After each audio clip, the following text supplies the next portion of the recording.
Oi, gente, eu sou o professor Calu. Nós vamos ter uma aula agora de filosofia, a filosofia medieval. A filosofia medieval inicia com duas escolas filosóficas, a patrística e a escolástica. A primeira parte da aula nós vamos nos dedicar a entender o que foi a patrística. A patrística foi uma escola que começou com Santo Agostinho de Hipona, né? Santo Agostinho era um africano e era monge, né, da Igreja Católica, e foi quem iniciou a patrística. A patrística, na verdade, ela começa com a queda do Império Romano no século V, quando a religião surge lentamente como elemento agregador dos inúmeros reinos bárbaros, formados após as sucessivas invasões, e seus chefes são pouco a pouco convertidos ao cristianismo. Nesse momento, a Igreja Católica se transforma numa grande instituição soberana da vida espiritual e no mundo ocidental, onde os monges são os únicos letrados em um mundo onde nem os servos nem os nobres sabem ler. Então, qual o papel da Igreja nesse momento? É ser um elemento agregador desses conflitos que surgiu na Europa, principalmente no Império Romano. Então, a filosofia romana, a filosofia vai se caracterizar por isso. Ela vai iniciar com a queda desse Império Romano, né? Quando os povos bárbaros invadem o território. Quem eram os povos bárbaros? Todos aqueles que não falavam o romano, que não falavam o italiano, eles só falavam o latim.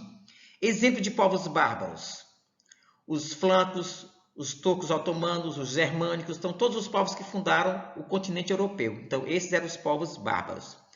Uma constante que se faz notar nesse processo, nesse fundo de pensamento, é que o período medieval ele vai do século V ao século XV. Então era uma tentativa de conciliar a razão e a fé. Ou seja, era o predomínio da fé sobre a conversão dos não cristãos. Então era necessário criar um elemento fundamental para compreender a fé através de uma crença. Então a Idade Média vai se dividir nessas duas tendências fundamentais, a patrística e a escolástica. A patrística inicia-se ainda no período decadente do Império Romano, no século III. Essa filosofia auxilia a exposição racional da doutrina religiosa e se acha contida nos trabalhos dos chamados padres da Igreja. Foi quando surgiu a palavra patrística. Suas principais preocupações são as relações entre fé e ciência, a natureza de Deus, a alma e a vida moral.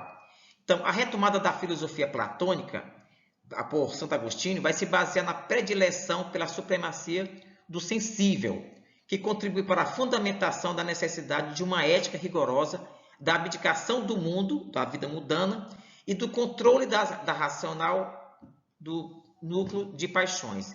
O principal representante da escola patrística foi Santo Agostinho.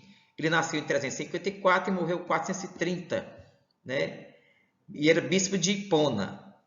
Seguindo a tradição platônica, que via sempre o perfeito por trás de todo o imperfeito e a verdade absoluta por trás de todas as verdades particulares, também Santo Agostinho pensa numa iluminação pela qual a verdade é infundida no espírito humano por Deus. Então, na verdade, vamos entender o seguinte: Santo Agostinho, quando vai criar a patrística, ele vai pegar exatamente a concepção de Platão da filosofia antiga, filosofia clássica da Grécia. Então, Santo Agostinho ele vai trazer para o mundo medieval a filosofia de Platão. Todo o esforço da patrística era tentar combater as heresias e justificar a fé. Então, a patrística desenvolve a apologética, elaborando textos de defesa do cristianismo.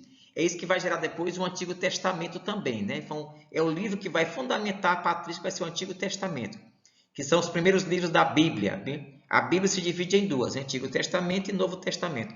Então, todo o Antigo Testamento, Santo Agostinho vai tentar fundamentar isso, essa sua filosofia patrística. Então, os padres eles vão recorrer inicialmente à filosofia de Platão e realizam uma grande síntese com a doutrina cristã, então, mediante adaptações consideradas necessárias. Agostinho vai retomar essa dicotomia de Platão referente ao mundo sensível e ao mundo das ideias. Você sabe, lá no primeiro ano, que Platão dividia a sua filosofia em duas, né? Existia o mundo ideal e o mundo real. Então, o mundo ideal é o mundo perfeito, o mundo atemporal, o mundo de ideias perfeitas. Então, nós somos a réplica deste mundo ideal. Então, nós somos do mundo real. O mundo real ele é físico, o mundo real é temporal, o mundo real é mortal. Então, o mundo sensível é totalmente diferente do mundo inteligível, como ele queria dizer. Ao contrário das concepções da antiguidade, em que a função do Estado é assegurar a vida boa, para a patrística, predomina a concepção negativa do Estado. Isto porque o homem teria uma natureza sujeita ao pecado e ao descontrole das paixões, o que exige vigilância constante, cabendo ao Estado intimidar os homens para que hajam corretamente. Então, para Santo Agostinho, existiam as duas cidades, a cidade de Deus e a cidade do homem. Então, eu poderia conviver perfeitamente nas duas cidades. Tanto eu posso conviver na cidade de Deus, como posso viver na cidade dos homens. Então, esse pensamento dele foi que gerou o livro, né? Uma das obras dele. Então, nós podemos observar aí a estreita ligação entre a política e a moral, com a exigência de se formar um governante justo, não tirânico, né? Não ditatorial, que por sua vez consiga obrigar, muitas vezes pelo medo, à obediência aos princípios da moral cristã. Assim configuram-se duas instâncias de poder, o poder do Estado e o poder da Igreja. Então, são duas dicotomias que ele chama, de ideias opostas. O Estado tem o papel dele, tem a função dele, e a Igreja Católica tem a função social dela. O Estado é de natureza secular, temporal, voltado para as necessidades mundanas, o que se caracteriza pela força física.